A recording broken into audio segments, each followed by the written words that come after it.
Hello everyone. మనకి next important topic వచ్చేసి battle of Buxar in the year of 1764. Okay, so battle of Buxar ఏదైతే ఉందో it was happened between Hector Munro British official and so Mir Qasim who is the nawab of Bengal, Shuja Uddaula nawab of Awadh, Shah Alam two is the ruler of Mughal. Okay, so ఈ battle of Buxar ఏదైతే ఉందో అది దీన్ని మనము త్రిపార్ట్ alliance అని అంటాము. ఎందుకంటే ముగ్గురు రూలర్స్ ఎవరైతే నవాబ్స్ ఎవరైతే ఉన్నారో ముగ్గురు get together against the British అఫీషియల్గా యుద్ధం చేయడం అనేది జరిగిందనమాట.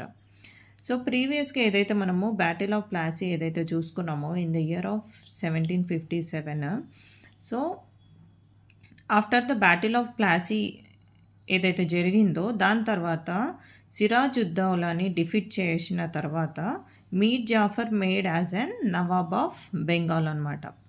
సో మీర్ జాఫర్ అనే రూలర్ ఎవరైతే ఉన్నారో తనని బెంగాల్ నవాబ్గా చేయడం అనేది జరిగిందనమాట.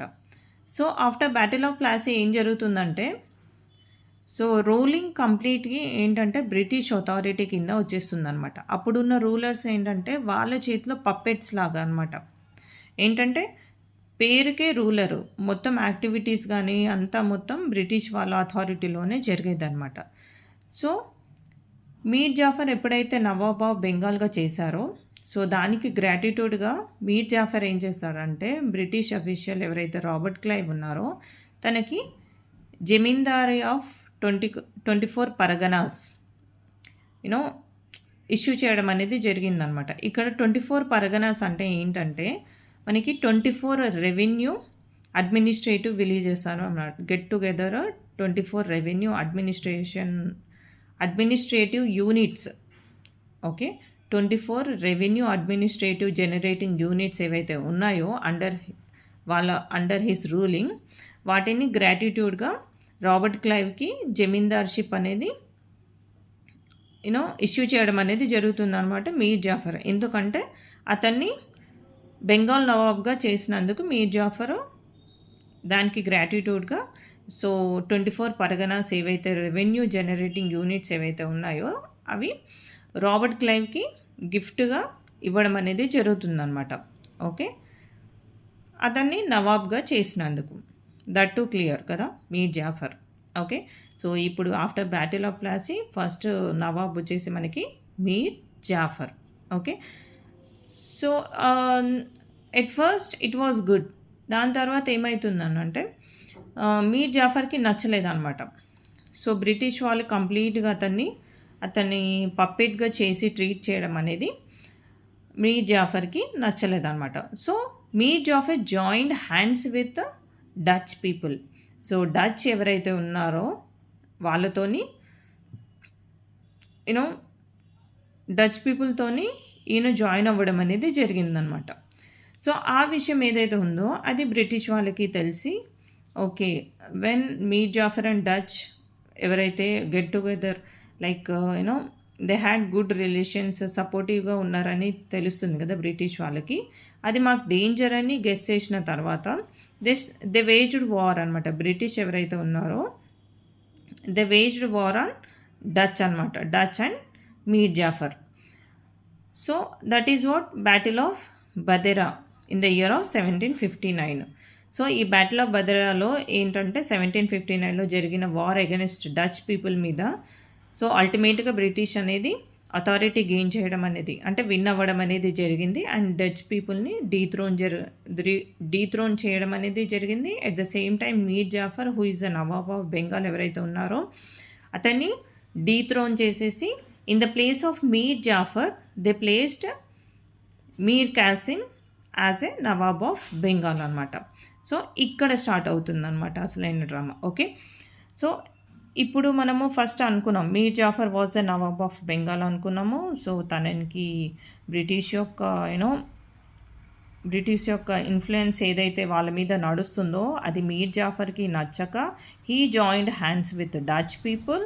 So British waged war and Dutch and Mir Jafar. So there British dethrone Mir Jafar and placed Mir Qasim as a nawab of Bengal. Okay, so ఇక్కడ వరకు క్లియర్ కదా. సో నెక్స్ట్ చూసుకుంటే మనకి ఇప్పుడు Mir Kasim became the nawab of Bengal. So అయిన తర్వాత తను కూడా గ్రాటిట్యూడ్గా కొన్ని ప్లేసెస్ని యూనో బ్రిటిష్ అథారిటీకి గిఫ్ట్ చేయడం అనేది జరిగిందనమాట. Like places like Chittagong, Burdwan, Midnapore districts ఏవైతే ఉన్నాయో అవి ఈస్ట్ ఇండియా కంపెనీకి రాసివ్వడం అనేది జరిగిందనమాట. Okay, as a gratitude. Okay, దాని తర్వాత ఏంటంటే ఈ బెంగాల్ రూలర్స్ ఎవరైతే ఉన్నారో at first they started ruling with Murshidabad as their capital అనమాట. సో బెంగాల్ నవాబ్స్ ఎవరైతే ఉన్నారో వాళ్ళు మున్షిరాబాద్ అనే క్యాపిటల్తోని రూలింగ్ చేయడం అనేది స్టార్ట్ చేశారనమాట. ఆఫ్టర్ ద మీర్ కాసిం ఎప్పుడైతే నవాబ్ ఆఫ్ బెంగాల్గా అయ్యాడో దాని తర్వాత ఈ shifted capital from Murshidabad to Monghyr in Bihar అనమాట. సో మీర్ కాసిం ఎప్పుడైతే నవాబ్ ఆఫ్ బెంగాల్ అవుతాడో అప్పుడు ఏంటంటే he shifted capital from Murshidabad of Bengal to Monghyr in Bihar అనమాట. అక్కడ ఒక ఆర్మ్స్ ఫ్యాక్టరీ కూడా డెవలప్ చేయడం అనేది స్టార్ట్ చేశాడు బై మీర్ కాసిం. సో ఇది ఏంటంటే బ్రిటిష్ వాళ్ళకి నచ్చలేదన్నమాట. మీర్ కాసిం చేసిన ఏదైతే ఇది క్యాపిటల్ షిఫ్ట్ అవ్వడము, ఇంకా అక్కడ ఒక ఫ్యాక్టరీ అనేది స్టార్ట్ చేయడం అనేది బ్రిటిష్ వాళ్ళకి నచ్చలేదు. అండ్ ఇంకోటి ఏంటంటే బ్రిటిష్ వాళ్ళ యొక్క పప్పెట్షిప్ కూడా మీర్ కాసింకి నచ్చలేదన్నమాట. సో మీర్ కాసిం డిసైడ్ అయ్యాడనమాట. So I wanted to rule independent అని చెప్పేసి ఈ started taking help from the Shuja-ud-Daula who is the nawab of Awadh Shah Alam two Mughal ruler. So వీళ్ళిద్దరితోని హెల్ప్ కోసం అప్రోచ్ అవుతాడనమాట. అండ్ వాళ్ళు కూడా హెల్ప్ చేయడానికి రెడీగా ఉన్నారు. అండ్ ఈ 3 మెంబర్స్ మీర్ కాసిం, షుజాఉద్దౌలా, షా అలం టు ఎవరైతే ఉన్నారో సో ఎప్పుడైతే బ్రిటిష్ వాళ్ళు అటాక్ చేయడం స్టార్ట్ చేస్తారో under the leadership of hectare Munro. Okay, so ఈ 3 పీపుల్ కూడా వార్లో పార్టిసిపేట్ చేయడం అనేది జరుగుతుందన్నమాట. సో యాజ్ ఎ రిజల్ట్ ఏంటంటే బ్రిటిష్ అఫీషియల్ హెక్టర్ మున్రో ఎవరైతే ఉన్నారో తను బ్యాటిల్ని విన్ అవ్వడం అనేది జరుగుతుందన్నమాట ఇక్కడ. సో ఈ రూలర్స్ అందరినీ డిఫీట్ చేయడం అనేది జరుగుతుంది. సో మీర్ కాసిం ఎవరైతే ఉన్నారో సో ఆయన పవర్ని కోల్పోయి ఆయన వేరే ప్లేస్కి వెళ్ళిపోవడం అనేది జరుగుతుందన్నమాట. సో ఇప్పుడు షా అలం టు మొఘల్ రూలర్ ఎవరైతే ఉన్నారో ఇంతకుముందుకు వీళ్ళకి ఎలాగైతే పెన్షన్ ఇష్యూ చేసేవాళ్ళో అలాగే సో అండర్ ద బ్రిటిష్ కంట్రోల్లో అతనికి పెన్షన్ ఇవ్వడం అనేది జరుగుతుందన్నమాట. సో ఎట్ లాస్ట్ ఏమవుతుందంటే after what is the result of battle of boxer. అప్పుడు రాబర్ట్ క్లైవ్ బ్రిటిష్ అఫీషియల్ ఎవరైతే ఉన్నారో తను ఇంగ్లాండ్లో ఉంటారనమాట. ఇంగ్లాండ్లో ఉన్న తర్వాత మళ్ళీ బెంగాల్కి రిటర్న్ అయిన తర్వాత they held treaty of Allahabad అనమాట. Treaty of Allahabad is a result of battle of Buxar. What is treaty of Allahabad? So ఇది చాలా చాలా ఇంపార్టెంట్ అనమాట. ఇక్కడ ఏంటంటే సిస్టమ్ ఆఫ్ డయార్కీ అనేది ఇంట్రడ్యూస్ చేస్తారనమాట. After battle of Buxar treaty of Allahabad which is system of diarchy was introduced. System of diarchy అని అంటే సో ఇప్పుడు ఇక్కడున్న నవాబ్స్ ఎవరైతే ఉన్నారో వాళ్ళకి ఏంటంటే ఒక ట్రీటీ అనేది చేసుకుంటారనమాట. ట్రీటీ ఏంటంటే అక్కడ డయార్కీ అని అంటే ఇప్పుడు సివిల్ రైట్స్ అని అంటే ఇప్పుడు రెవెన్యూ కానీ రెవెన్యూ యొక్క అడ్మినిస్ట్రేషన్స్ వచ్చేసి that was completely taking care of British అనమాట. ఓకే, నిజామత్ రైట్స్ అని అంటాం. నిజామత్ రైట్స్ అని అంటే లా అండ్ ఆర్డర్ ఇష్యూస్ అవన్నీ నవాబ్స్ చూసుకోవాలన్నమాట.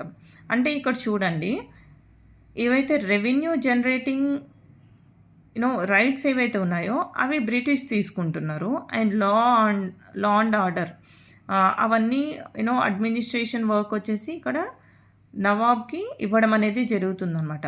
అంటే ఇక్కడ ఏంటంటే కంప్లీట్గా అథారిటీ మొత్తం ఏంటంటే మనకి బ్రిటిష్ చేతిలోకి వెళ్ళిపోవడం అనేది జరిగిందనమాట. Okay, so result of battle of Buxar ఏంటంటే after this battle of Buxar కంప్లీట్‌గా బ్రిటిష్ వాళ్ళు ఎవరైతే ఉన్నారో వాళ్ళ యొక్క ఇన్‌ఫ్లూయెన్స్ అనేది పొలిటికల్‌గా గానీ, ఎకానమికల్‌గా గానీ చాలా స్ట్రాంగ్ అయ్యారనమాట ఆఫ్టర్ బ్యాటిల్ ఆఫ్ బక్సర్ అనమాట. సో, మనం ఏదైతే బ్యాటిల్ ఆఫ్ ప్లాసీలో వాళ్ళ యొక్క ప్రామినెన్స్ స్టార్ట్ అయితే, సో, బ్యాటిల్ ఆఫ్ ప్లాసీ జరిగినా కూడా సో, వాళ్ళు కంప్లీట్‌గా ఏంటంటే నవాబ్స్‌ని కంప్లీట్‌గా డీథ్రోన్ చేయకుండా, నవాబ్స్‌ని పపెట్ చేస్తూ బెంగాల్ రూలింగ్ అనేది చేశారనమాట. దాని తర్వాత ఏంటంటే ఆఫ్టర్ బ్యాటిల్ ఆఫ్ బక్సర్ కంప్లీట్‌గా ఏంటంటే దే టేక్ ఇన్ కంట్రోల్. వాళ్ళ కంట్రోల్‌గా తీసుకొని పొలిటికల్‌గా, ఎకనామికల్‌గా వాళ్ళ యొక్క ఇన్‌ఫ్లూయెన్స్ ఏదైతే ఉందో అది కంప్లీట్‌గా స్ట్రెంథెన్ చేసుకోవడం అనేది జరిగిందనమాట. This is what regarding battle of Buxar in the year of 1764. Okay, if you like the video, please like and subscribe. Thank you.